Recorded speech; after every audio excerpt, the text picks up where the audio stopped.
Welcome to today's video. As you know, I bike a lot around town, and usually I use these guys to pump my bike tires. These are just CO2 cylinders that you can pull this lever here and release the air to inflate your tires. And this got me thinking because when I was a kid, I played a lot with Nerf guns, and this works by the same principle. So usually you pull this little lever here, and then that's gonna compress the spring, and whenever you press the trigger, that air is gonna be pushed very quickly.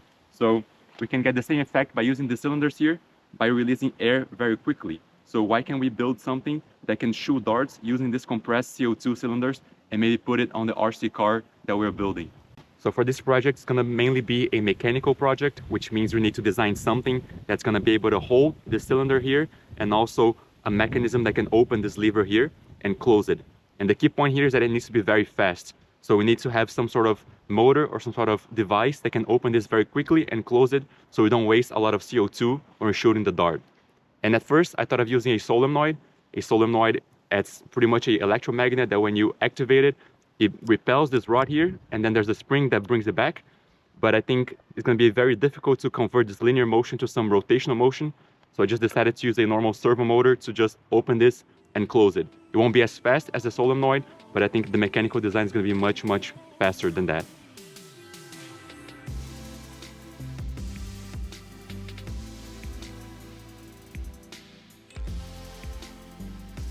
All right, so we're back home here now. You can actually look into how we can start designing this project on the mechanical side. As I said before, this is going to be mainly a mechanical project. As far as logic and electronics, it's very easy. We're just simply opening and closing a switch. If you have been following the channel, we're building this RC car that we're controlling with this Xbox controller. So it's just adding a new input. So for example, if you press A here, you're going to be opening and closing the switch. That's going to fire the Nerf dart, for example. And this is going to be mainly how we can design something in 3D that can pretty much hold this CO2 cylinder and with the servo motor actuate this lever open and closed. So let's look now at Fusion 360 and how we can design something like that. Alright, so here on Fusion 360 I have an assembly that I designed on something that I thought would be the optimal shape for this, the optimal design. And pretty much there are 4 parts here that are connected, and I thought of simply putting the cylinder, as I mentioned before, it's the circular shape here, onto this bracket, and we're going to be closing everything with screws here so we can have a nice tight fit so that the cylinder won't move anywhere. And we have this arm here that is extruding and it goes pretty far, and I simply just measure the distance here from the cylinder to this lever, and then we can mount the servo motor onto this bracket on top here also with screws and somehow connect that servo motor to this lever here. And for that I also designed a lever case that I called, so pretty much just a place where we can slide it onto this lever, and there are some holes that we can then screw the servo motor onto this bracket over here. Alright, so that's how the 3D printed parts turned out to be, and the next step was of course to assemble everything together.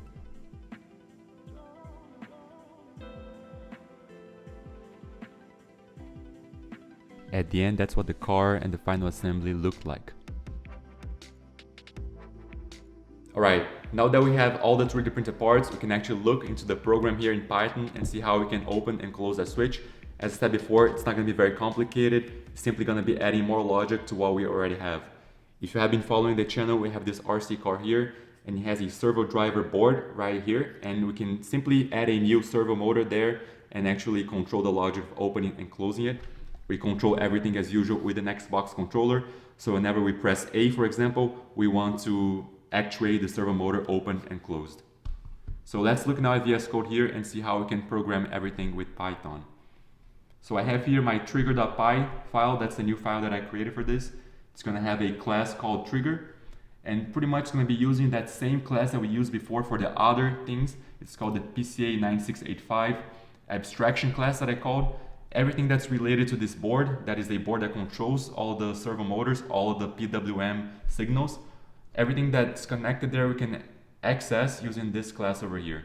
So we're gonna have a new class here that we're starting, and we have some hard-coded values here. These values I got from some simple tests that I did.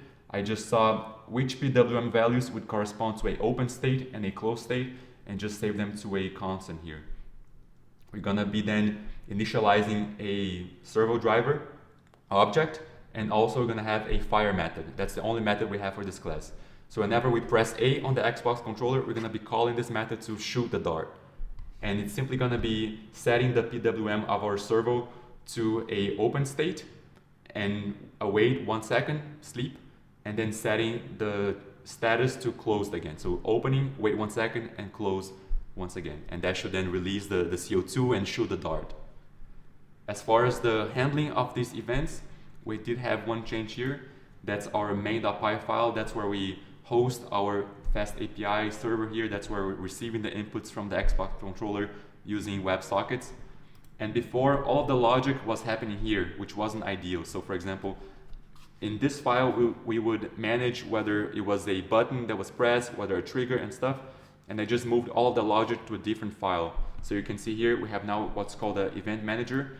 That's another class that's just responsible for pretty much filtering which events we're getting and then sending it to the right class. So we're gonna simply here call a function called process event and just pass this event, which is gonna be a dictionary coming from WebSockets.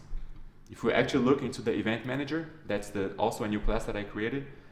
That's the process event function that we called from the main file. And it's just gonna be filtering for an axis and a button event.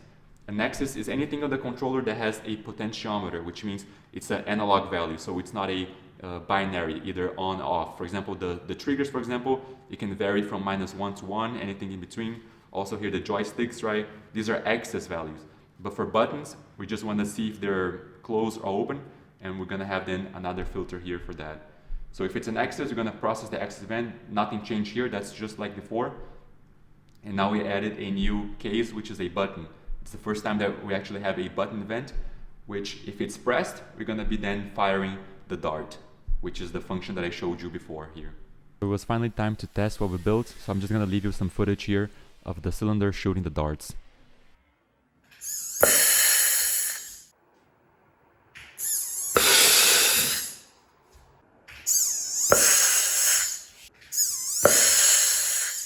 But that's pretty much what I have for today's video. If you like, you can subscribe to the channel and like the video. Every week I post videos showing tutorials that are project-based like this one, and I'll see you next time. Thank you.